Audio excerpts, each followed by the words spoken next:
Hey guys, Yankee here, and today I'm going to be giving my thoughts on Tenchi Muyo OVA 2 Episode 4. We are getting into the main villain story of this season, which I think we're getting it a bit earlier this one than last time. In OVA 1, I don't think Kagato even got shown until Episode 4, if I'm remembering right. And then Episode 5 was Kagato kidnapping Ryoko, and then Episode 6 was going to save her. Whereas now, our villain for this season, which we learn is named Dr. Clay in this episode, he got shown last episode, and he kidnaps Ryoko in episode 4. So we've changed things up a little bit. So yeah, this episode opens up, I think, exactly where OVA 3 or episode 3 left off, where we saw the ship, which at the end of last episode it had like really nice like flowing bits to it, like its hair and like some like cloth off the arms of the woman at the head of the ship. Yeah, that's all still in this episode. We don't have the budget for that right now. But they go to a really interesting looking area. It's not really a planet, I don't think. I don't remember seeing any actual planets. And I don't know what it's called, but it's like this really interesting area where we've got like water on nothing that they're just sort of floating by, and then we've got like we see the space, but we see like a tear in it where we like get glimpses into like other like universes. The whole design of this area, which there will be screenshots of in the video, obviously, I think it looks great, and it makes sense like that it doesn't function like something we would see in space, right? It's not like, I want to call it otherworldly, but it's not that, because we're in space and this isn't another world. It's like a weird like a place that doesn't really make sense to exist, right? From what we know about space, like it's not a planet. It's just like it's strange and it looks like it doesn't belong. And once we learn that it's because we have like interdimensional beings hanging out here, like, yeah, that makes sense. It looks great, and it really, like, again, as soon as we know that like we have people from different dimensions sort of peeking down into this one, it looks really good, and it's highlights that well. So yes, we learned that our villain of this season is Dr. Clay. He has a robot who, unless I could have missed Dr. Clay calling her its name earlier in the episode, but it seems like it didn't get its name said until like way at the end. So the robot's name is Zero. And so it is a robot that can take the form of different people, and that's sort of set up right here at the start, where they talk about their last mission and how it's like a shapeshifter. So Dr. Clay has come to this area to basically ask for an audience with Tokimi, who was introduced in the special of OVA 1, Episode 7. And I don't think she's been mentioned since then. So he comes to this place, he talks to a guy called D3, which is another interdimensional being, and then Lady Tokimi basically shows up. She agrees to meet with him, and Dr. Clay basically proposes, offers her something. He's like, I heard somewhere that you're looking for somebody. I know where they are. I'll go get them for you. And Tokimi agrees. Tokimi, the person she's looking for, is Washu. Why is she looking for Washu? I don't know. Maybe it has something to do with the Washu-like silhouette behind her. Maybe. I don't know. Real quick talk about the shadow behind her, though. We got two different people silhouetted behind Tokimi. Obviously, I've watched ahead. I know who those are. Were those there in OVA 1? I can't remember. If they were, I mentioned it, and if they weren't, I probably just ignored it. But I'm curious how far back that was set up, because I just don't remember. But yeah, two shadows behind Tokimi. She's looking for Washu.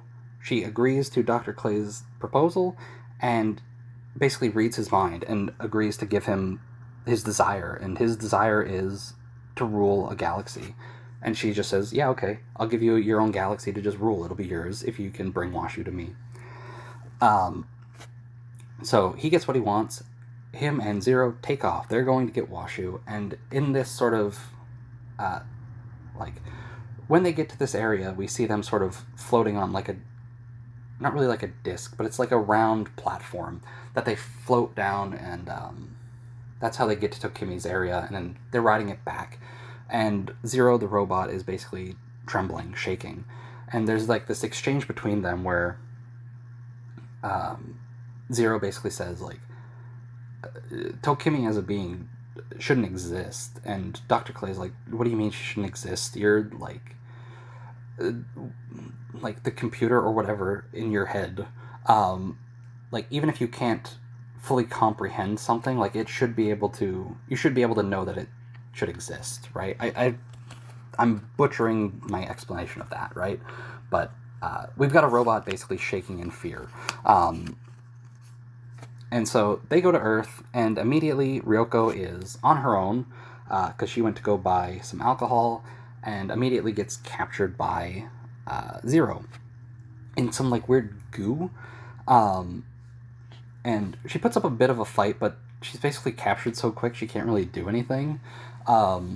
This badass space pirate that was talked about in the legends and stuff like that, the one that attacked Jirai, yeah, she's a bit out of it and not as strong as she used to be, and is constantly getting kidnapped in this show.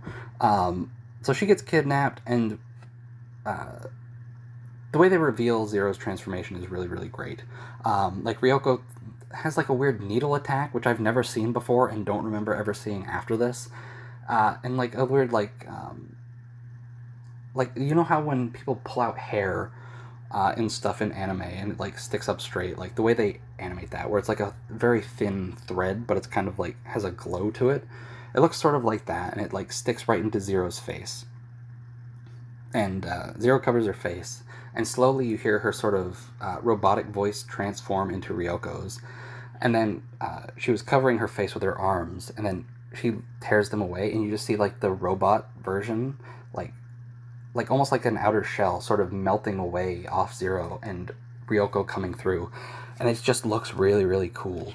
So yeah, Zero now looks like Ryoko. She tried to copy like everything. She gets her looks, obviously her voice, all of her memories and feelings, and she even copied her gem, but that immediately just explodes. And Dr. Clay has a line where he basically says, like, what do you mean you couldn't copy it? And he mentions specifically Tokimi's power. So I don't know why Tokimi's power is involved with this transformation. Maybe I misread a subtitle or something. Or maybe like Tokimi working for them means that they should be able to copy everything. I don't know. I don't really get that line. But basically it implies that whatever Ryoko's gems are, they can't be replicated with Tokimi's power, even though she is this great being that even Zero can't comprehend its existence.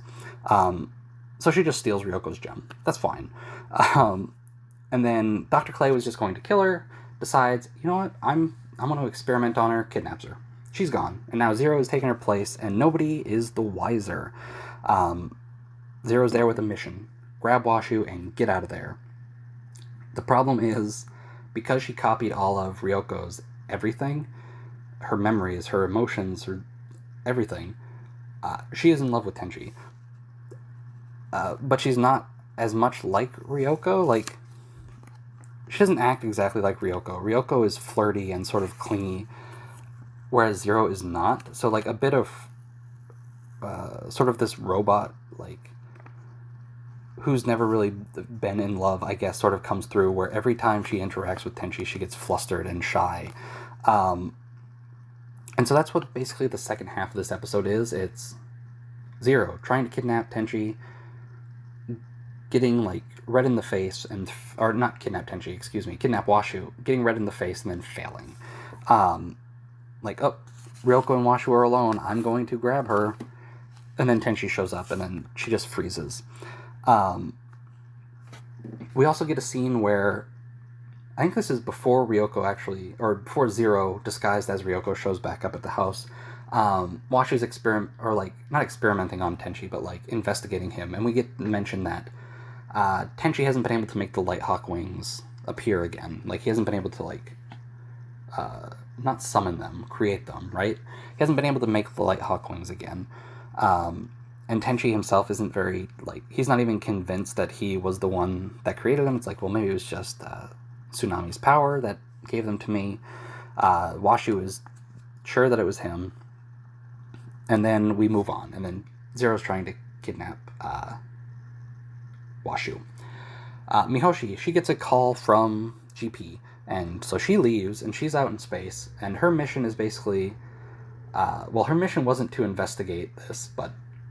of course, she always takes the initiative when she's given, like, hey, just keep an eye out on this. It's like, yep, I will go and solve the problem. Goodbye. She gets mention of a GP, like, ship that was attacked. I think some sort of ship was attacked, and they want just to know because they see, or, like, they picked up a signal from that ship in the area. So apparently Dr. Clay at some point attacked somebody. And maybe it was the mission that... they were just talking about, because at the beginning of the episode, Dr. Clay says they came back from a mission. So maybe that's what they had done. Zero was in there doing something, and they attacked this ship. I don't know. But Mihoshi is gone. She leaves. She's up in space doing investigations. Zero's running around trying to capture Washu. Washu ends up dragging her into the bath. And this is the dumb bit, right?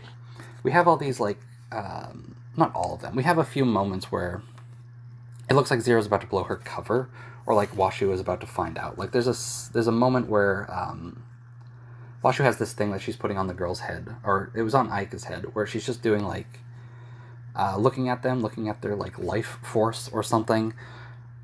And then it's like, all right, Aika, good job. Let's do Ryoko next. Put on Ryoko, and there's like this pause, like, oh, something's not right here. And then it's just like a joke about how Ryoko's breasts are sagging. And so Washu doesn't know what is going on. She's this super smart scientist, but she is completely fooled by Zero the whole time. And the only reason Zero is found out is because in the bath, Washu is washing Zero's back. And throughout the like scenes with Dr. Clay, we see that he's got like a little mark that is on all of his stuff.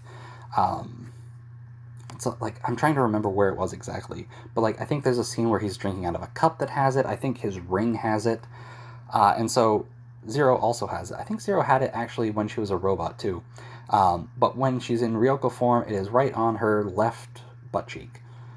So Washu somehow didn't notice that until she's, like, halfway through washing her, but then once she figures it out, it's like, all right, she's taking advantage of it, kind of. Like having Zero do her chores and stuff, and we get like a bit of that. But then eventually Clay calls up Zero and says, like, look, Tenchi's a problem. Kill him, grab Washu, and come back. And that's where it ends. It ends with, we get a really neat scene, or not a neat scene, but like a really cool looking shot where Zero as Ryoko is just sort of flying up in the sky, like, with the moon behind her, and it looks really cool.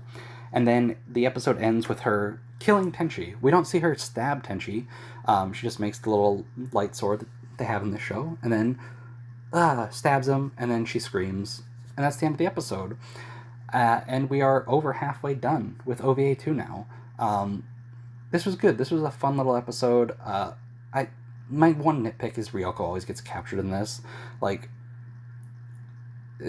early on in the show, she's sold as, like, super powerful, like, oh, she did all this damage as a pirate, this and that.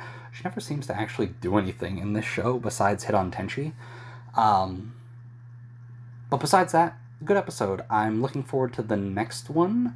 But yeah, thanks for watching, and I'll see you guys next time.